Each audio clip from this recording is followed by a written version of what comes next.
接下来请收看中嘉新闻。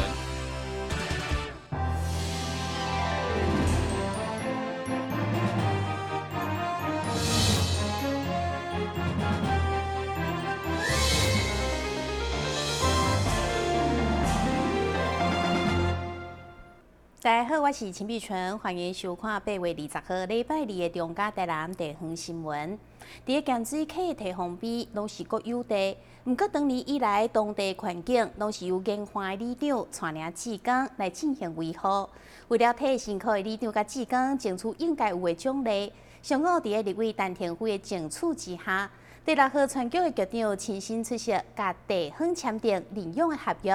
以后1公顷的环境整理，政府将会补助24000块。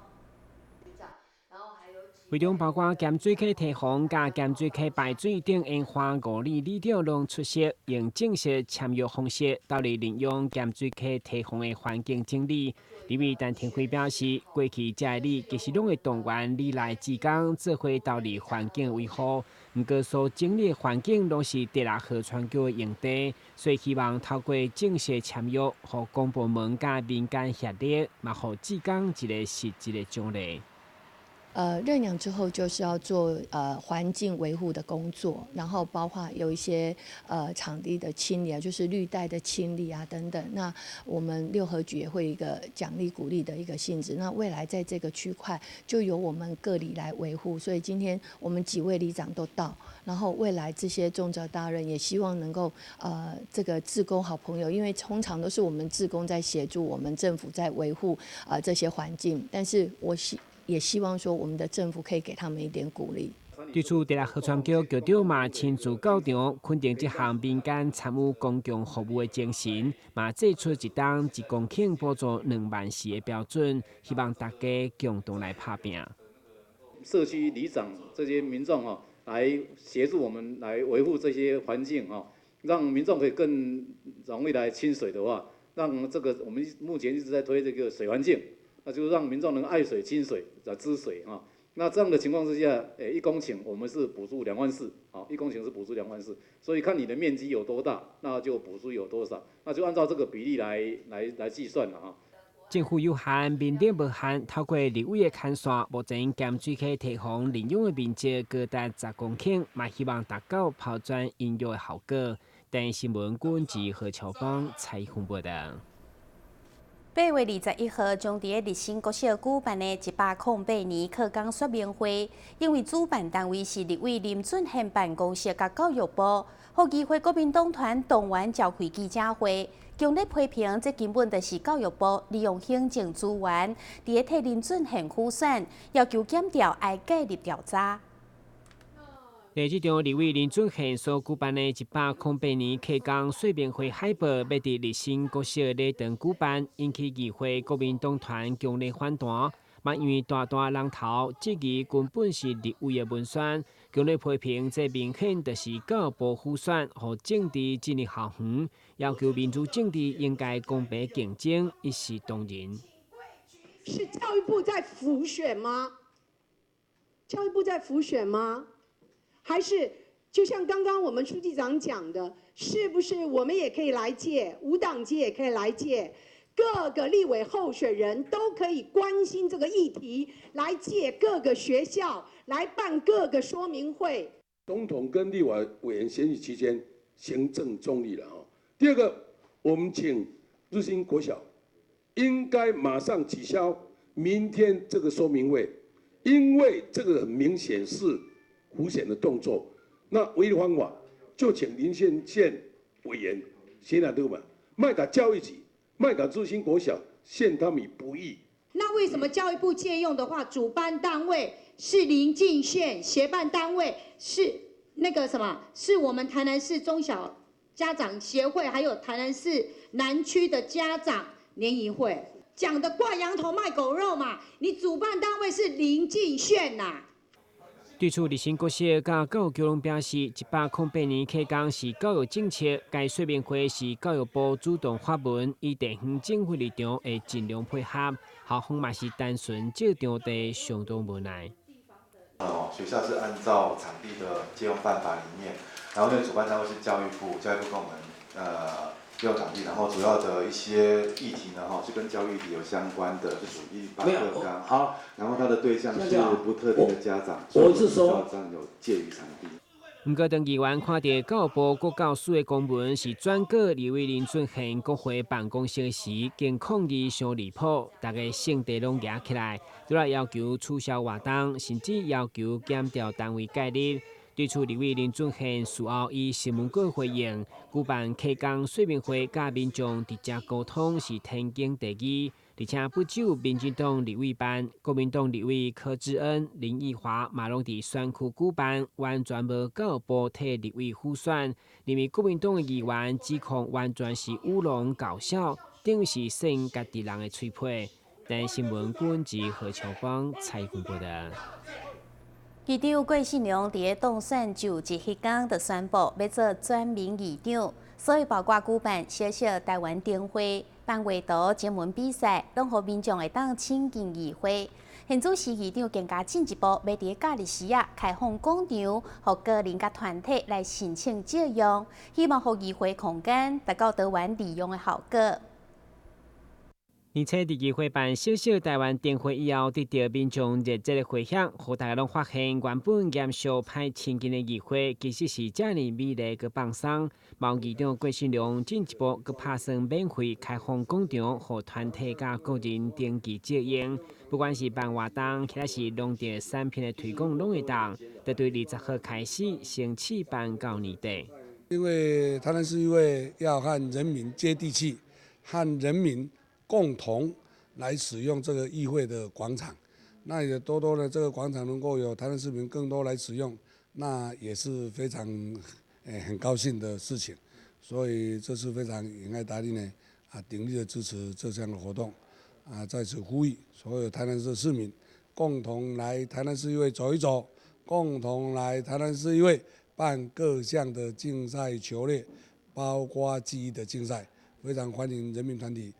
各里来申请。议长亦提出开放议会广场的各项议员以爱达理的大力支持，并且联合议员罗坤浩、李宗诚召开记者会，要让议会活起来，甚至带动艺文加商机。我想议长这样愿意开放我们这个议会的空间给市民来接近，给市民就近来使用，真的是希望说能够拉近台南市民跟议会的距离，关心。参与我们台南市所有的政治，共同来监督，共同来为我们这个台南市的和谐美丽未来共同来奋进。议会表示，由于借用的需要10天前提出申请，同时附带保证金。而记者问到选举造势敢会当接，议长表示，所有申请拢由总务组核定，原则上会排除政治造势。但新闻管制何超邦采访报道。伫国民党确定由着韩国瑜代表参选总统之后，各地韩粉都拢积极为韩国瑜邮票。台南永康的韩友会就特别将省道边仔路边扛棒做落来，20号上午正式挂上广告。这也是台南第一面由民间发起为韩国瑜加油的广告。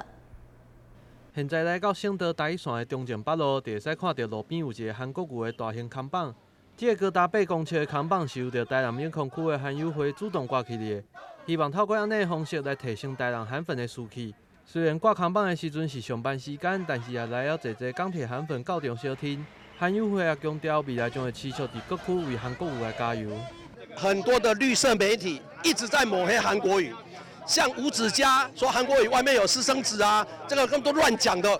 所以呢，我认为说我们应该拨乱反正。要把真相告诉大家，所以我愿意站出来。我觉得那个韩国瑜的个性跟我很像，除了清廉、正派、认真、亲民，都跟我很像。我觉得说这个好人应该要出头天。我跟他完全不认识，那我愿意站出来，是希望说有更多的人像我这样子欣赏他。有一些韩文都非常的忧心，就是电视报道韩国瑜的民调有下降。那韩国瑜的民调下降呢，是因为呢，说实在的，民进党用很多的手段抹红抹黑，然后甚至一些俄语的出来，让韩国语的民调呢有下降。那在我们台南，大家看到了，今天大家的热情都燃起来了。那为什么会这样呢？他们担心说，这样的俄语再继续在我们台南传下去的话，那会影响韩国语的选群。刘青田表示，伊除了开30万打折的面看板，也开20万设立台南韩友会的网站，也有计要收集1万个市民的心声放伫网站，让更较侪选民来认同韩国语。台南新闻郭博义采访报道。第二节马上带来新闻现场。消灭登革热，仔细清扫，立即做。饮水机水盘若有积水，要倒干净。花瓶旧水倒在土壤中，可以避免再次积水养蚊。花瓶底部、盆栽底盘要常常刷洗，避免蚊卵附着。不使用的水桶记得倒至晾干净。别忘了食蚊鱼也是消灭孑孓的小帮手哦。防治登革热，清干净、倒干净、刷干净、晾干净，大家一起来。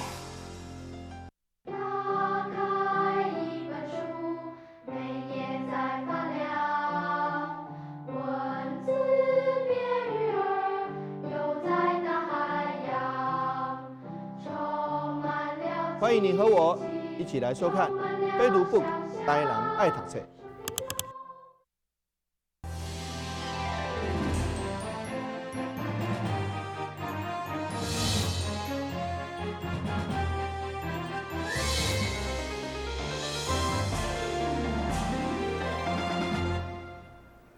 108年度安平区参与式预算点亮渔光岛为安平围庄投票行动。19号下晡，由市长黄伟哲率领各局处的首长，包括文化局长叶哲山、新闻处长刘依林等，共同为渔光岛抗地营造方案投票。同时也鼓励市民行使家己的参与权利，踊跃投票。由文化局推动参与式预算计划，台南市今年总共有6个行政区举办。各区会员讲尽全力咧宣传，其中印花市政中心因为拄好伫个安平区，安平区公所嘛特别将行动票柜搬来市政府，由市长黄伟哲带头进行投票加宣传。今年呢，台南市共有6个区域公所办理参与式预算计划，包括中西区、仁德区、嘉里区、新化区以及善化区，各区都卯足拼劲，全力宣传，期待让更多审议式民主的概念更加普及。引进更多的社区组织、NPO 等等的相关团体来参与，希望透过公民的参与，让更多的想法、做法以及愿景都能够更充分地反映在市政的执行方针中。也期待市民朋友们把握这个机会，积极参与地方的公共事务。安平区公所办理全民参与式的预算计划，今年算是第2届。这届点亮渔光岛计划，经过进行2届公民大会讨论。总共推出6个甲运动、休闲、艺术和生态相关的方案，最后将选出2个相关的方案，由公所照顺序来执行。这一次的点亮渔光岛全民来思考，总共有6个方案哈，像这边看到的，我们有我们的彩绘，然后我们有森林教室，还有沙堡，再来还有我们的迷宫。还有我们的装置艺术，最后是滚球，有这6个案子要给大家来做选择，一次可以投2个案子哦，欢迎大家一起来投票。区长表示，只要年满16岁，伫个台南适职、大或者是就学、就业，拢会用个参与投票。欢迎民众把握最后的2天，伫个安平图书馆或者是安平旅游资讯中心2个定点来投票。台南新闻林根采访报道。台电公司今年暑假伫国馆区学校举办为期2个月，总共12场厝的球类放电影的活动。20号上午伫台南市后甲国中举办最后1场排球营，由台电男女排球国手担任指导老师，甲超过300位的小学员做伙耍排球，欢乐过暑假。由台电公司娱乐活动推行委员会主办球类放电影。学生暑假活动今年已经进入第4档，对105年第1档报名人数2400位学生，到今年已经增加到3600位报名，而且拢是每一场拢爆满。20号上午，伫个台南市后甲国中举办最后1场的排球营活动，包括台电娱乐会主委李鸿洲副总、立法委员王定宇、甲林俊宪，拢到场为活动来开球。台电为什么要举办这个夏季饭店的活动？主要就是因为台电是国营企业，我们是取之于社会，用之于社会。我们希望善尽企业社会责任，能够在暑假期间办一个快快乐乐的饭店的活动的话，让小朋友在暑假期间有一个非常正当、非常快乐并且高品质的一个夏令营活动来参加。台电我们有六支球队啊，我们长期来投入这个体育的活动。我们台电希望能够借着举办夏季饭营的活动，能够向下扎根基层体育，让所有的小朋友，甚至偏乡的小朋友，也能够拥有丰富的体育资源，向下做一个体育扎根的活动，是台电举办饭店营的主要的目的之一。恭喜我们台电的国手到缅甸，这个 U23 拿到冠军，这个不容易。那他们会在这边陪同大家，希望现场各位同学，你们可以找到运动的快乐。那也谢谢台电我们副总还有所有的工作同仁，在各地办展的夏令营。台湾最强的排球队啊，都是台电，不管男排或女排，所以我们特别感谢台电他回馈社会，向下扎根。我们从小朋友的时代就来举办这样的一个活动。新办台南区的区处长许敦贵嘛表示，因为家己的囡仔嘛喜拍排球，因此大汉以后身悬拢真悬。伊希望透过球类放电影的活动，会用予参与的小朋友认识并且感受耍球的趣味，进一步加以运动。台南新闻林根采访报道。为了帮助弱势学生顺利读册，南台南家扶中心拢会向社会各界募集奖助学金。今年顺利募集到650万。20号举办颁发典礼，同时也勉励这届考到国立大学的学生继续努力。由着南台南家扶中心的学生舞蹈表演为活动揭开序幕，因为成功募集到弱势学生所需要的650万的奖助金。所以，南台南家扶中心也特别颁发感谢状予善心单位的代表，感谢因成为弱势家庭的重要贵人。同时也运用阿丁故事的形式，向大家分享这届考上国立大学学生的喜悦。家扶中心希望透过安尼的方式，勉励所有的学生爱持续努力。我想，首先呢，要来感谢现场的各个团体、各个个人，你们捐助这个奖学金来帮助我们小朋友来助学那当然呢，我今天呢也要来祈勉我们这些小朋友，你们拿到了这个奖学金呢，要好好的读书，未来呢能够成为我们国家的栋梁。你们的成就呢，未来一样来回馈我们的一个社会我想这个是最重要的今天是我们南台南家扶中心2019年秋季的奖助学金的一个颁发。那这次的颁发活动里面，让我们觉得最感动、最欣慰的就是本家扶中心有40位的一个家扶学子，在他们目前的一个困境的一个求学当中，能顺利的考上国立的顶尖的一个学校。那这边我们也感到非常的感动与欣慰。那目前来讲，整个大环境的一个不佳，对我们家扶中心一个募款状况来讲，说实在的，我们也蛮积极的在努力。那这边也希望各界的善心人士，所有的一个机关团体，能来响应我们的一个助学活动，那帮助这些的一个弱势孩童，能圆他们的一个梦想，继续朝着他们的人生的方向迈进。南台南家扶中心的主任李宝良表示，秋季助学奖学金希望公定的目的，就是要帮助每一个囡仔，透过教育来脱离善家，同时也邀请社会上有能力的人，共同来成为弱势家庭的贵人。台南新闻郭博仪采访报道。新闻最后赶快来关心气象。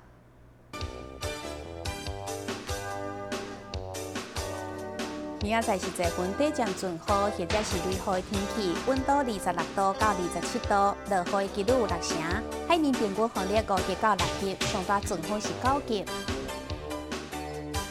感谢你收看8月20号的中嘉台南地方新闻，我是陈碧泉，咱再会。